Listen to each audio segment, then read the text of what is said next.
last two games, nung naka 25 at 30 si James Yap, 11 points kagad ang binus niya in both of those first quarters. Do we expect the same thing here? I'd have to say, Magoo. As Aranya takes it strong to the hole. Ito yung B-MEG Planet definitely making their presence felt right from the get-go. It'll be stunned over to Blakely. He launches a three, and that is the first basket of game number 6. When B-MEG makes their three-point shot, napakalaki ng problema ng rain or shine, because one thing, they already have trouble at the post, especially getting rebounds.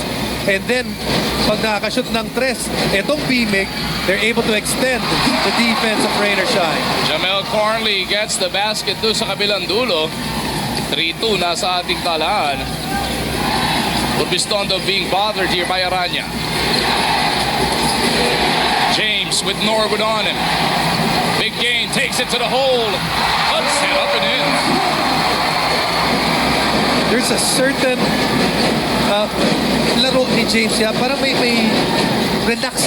There's a certain relaxedness in his game right now. It almost reminds you of his first shot doon sa game natin na huli. But look at this. Cornley, also another guy that did not start well para dito sa rain or shine. Nung game number 4, or game number 5 rather, makes his first 2 shots here. Tondo changing direction. In trouble. They swing it over. Big gain for a 3. Back irons that one. Belga secures the board. Cornley launches. Three-pointer on the way. Airball. Heat check time ba yun? Not a good shot. No rebounders. No. Those big men are going to have to get rebounds, and they have not gotten rebounds the entire series at a pace that they can compare themselves to the big men of B-MEG. Yan si Big Bo Belga. Gigil na gigil makabawi dito after getting tossed in the third quarter of game number 5. Yap with the leather. Norwood bodying up on him. They go over to Yancy. Belga watching him. Aranya tumulong. Urbistondo doesn't want to take that 3. Right now, you can see there's a guy that's struggling. Etong B-MEG does not put up the shot. Josh Urbistondo, for the entire conference and all the way maybe up to game number 4 or even game number 5, would take that shot, but not anymore. Bakit? Josh Urbistondo is 1 out of 21 from 3-point range. Dito yan sa final sa Aranya. Looks to show him how it's done. Mintis nga lang. Blakely di-discarte para dito sa B-MEG Llamados. Belga keeping an eye on the import. Blakely, huli ka! The Big Bo Belga. Urbistondo keeps it alive. Blakely to Yancy. Blakely is fouled. There again, turnover is one thing that B-MEG did well in the last game and got points off. But the other thing, na all series long na ginagawa ng B-MEG, yung rebounding. Again, offensive rebound there para sa B-MEG. Marcus Blakely takes care of that first free throw. And early on, Magoo, yung rebounding nararamdaman na. Already 4 rebounds for B-MEG and only 1 para sa rain or shine. Laban 3 minuto lumilipas dito sa ating bakbakan. B-MEG, their bigs starting to impose their will. Aranya to Belga, fakes a shot, drives closer, kicks it over. Norwood for 3. Doesn't work. Tatlong Llamados nagbakbakan sa rebound doon. There's a big difference. 5 red shirts in the paint, not a single rebounder para sa rain or shine. Simon with Chan keeping an eye on him. Iikot nila papunta kay Yancy. Belga had a hand on it. It is recovered by Urbistondo. Urbistondo with a long one. Doesn't work. Norwood will step on the gas. Biglang pepreno. Game is now over 2. That's okay, but that's a shot that worked for him. That's an aggressive attack on his part. That's what Coach Yeng wants to see. Yap is tripped up by Ryan Aranya. This should be the second personal foul, or yes, the second personal foul on Ryan. As James Yap is shaken up.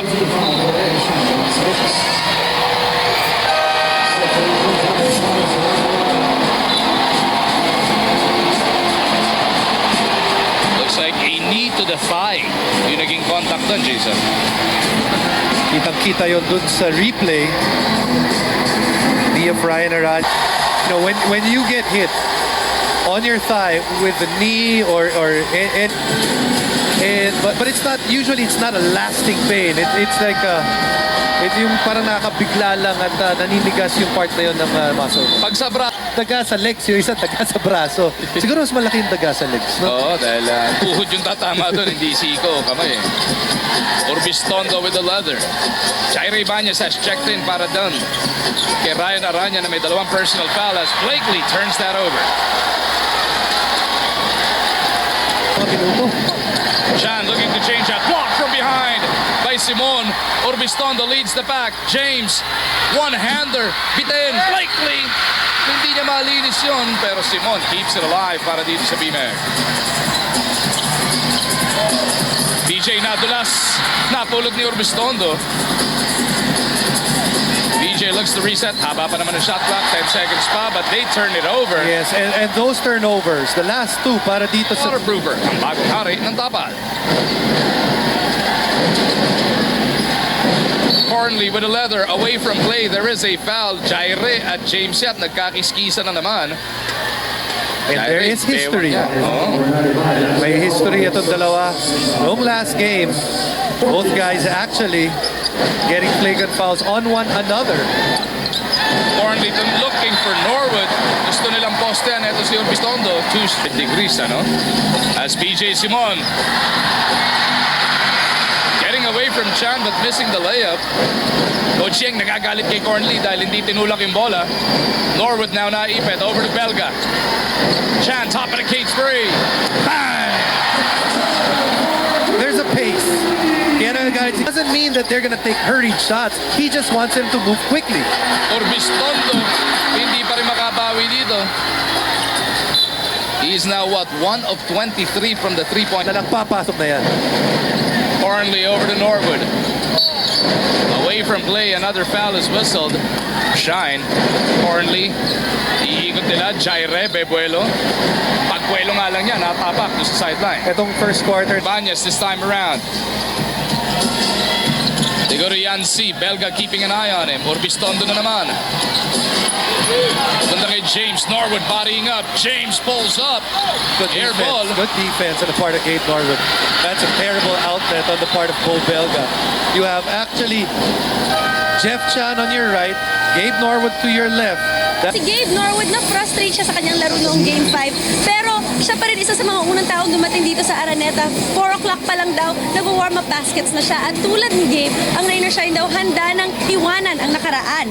Sabi sa akin ni T.Y. Tang na tinuturing nila to bilang isang negosyo. They invested sa sistema ni Coach Yeng Giao at sa series na to inaasahan nilang kikita na sila. So instead of feeling down, they look at Game 6 as an opportunity to win the championship that they feel is 2 years in the making as long as hindi sila madala sa gigil. Magu? Thank you, Jessica. Nice attitude on the part of Rainer Shine, especially T.Y. Tang. Watch out, Josh Urbistondo finally makes a basket. It's a layup, but that layup can be wonders para sa kumpiyansa nito si Josh. Lamang na naman ng B-MEG, 9-7. Chan on the move. Holding up. Marcus Blakely. Simon dito sa kabilang dulo. Naiwan si Jaire. Jaire recovers. Pasa niya napalakas pero James Yap had enough to get to it. Urbistondo runs out of space. Chef Chan or Jaire Ibanez rather picks it up. Pintis ka lang sa kanyang layup. Jaire looking up at the skies. Di siya makapaniwala. Nagbinti siya doon. Yes, and that's a gimme. And maaring yung mga puntos na hahanapin mo at the end of the game. Those gimme baskets, those free layups, you have to take it and make it. Cornley over to Jaire. Babawi ba? Not that. Look at Gabe Norwood. Wala pa rin on the follow. Belga keeps it alive and wisely kicks it over to his import. Jaire pa rin. Almost losing his footing. Chan for 3. In and out. B-MEG on the attack. James on the run. Puts it up. Will earn for himself a trip to the line for 2. That's just a pure foul baiting in a fishing expedition on the part of James Yap. Tried to get the contact mula kay Jeff Chan and then just sold it very well to the referees.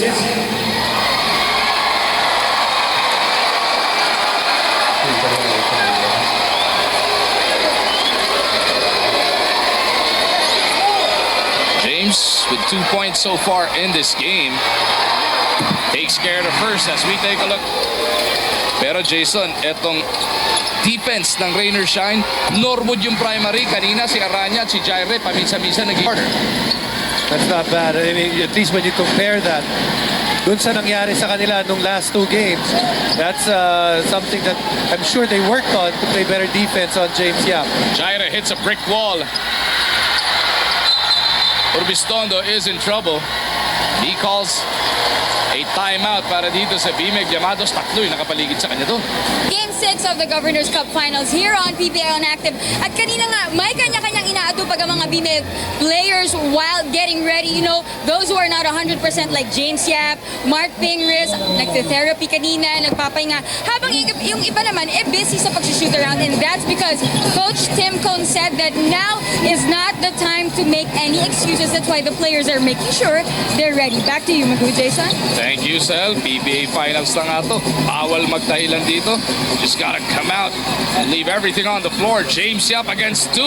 Steps back, beats the buzzer. Wow, that is just supreme personal skill on the part of James Yap.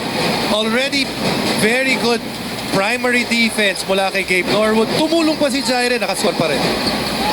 Chan bounces into Belga on the run. Bo stretches, finger roll is good.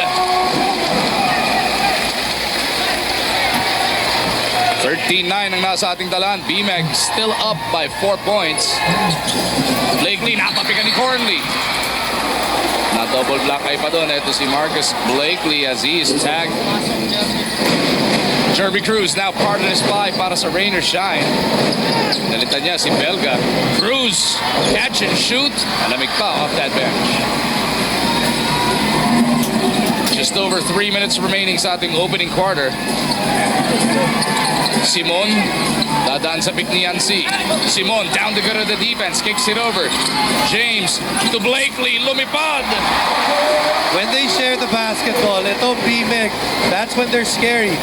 Here, Rain or Shine, quick attack to the basket, that's when they are scary as well. Norwood, Blakely gave Norwood with a chance to score some points here. Big scared as a crack in the defense. Blakely cleans it up.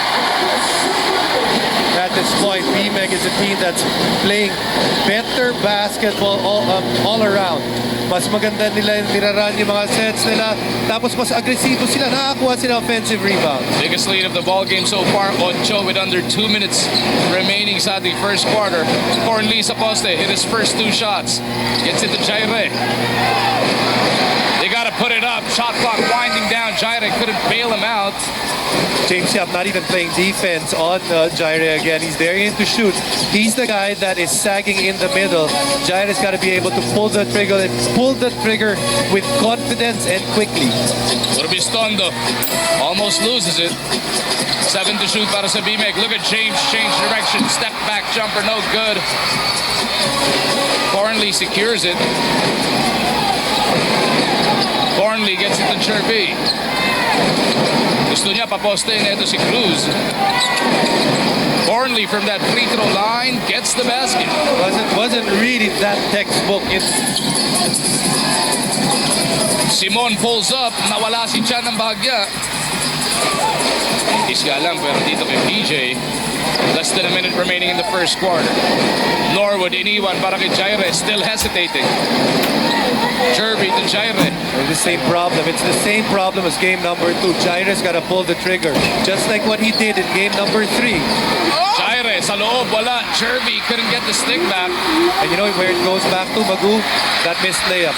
That missed layup may have really messed up his confidence in himself. Basag na basag nga ang kumpiyansa ni Jaire so far. Rain or Shine will need him to get going to keep the defense honest. Kasi nahihirapan yung import nila dahil nandun lang si James Yap sa gitna and everyone is sagging right now para dito sa B-MEG. Urbistondo with a steal. B-MEG can go for the last shot. Norwood gives up a foul. That'll be team foul number 5 para sa Rain or Shine. First personal para kay Norwood. Now they got to keep it honest for the final 9.7 of the first frame.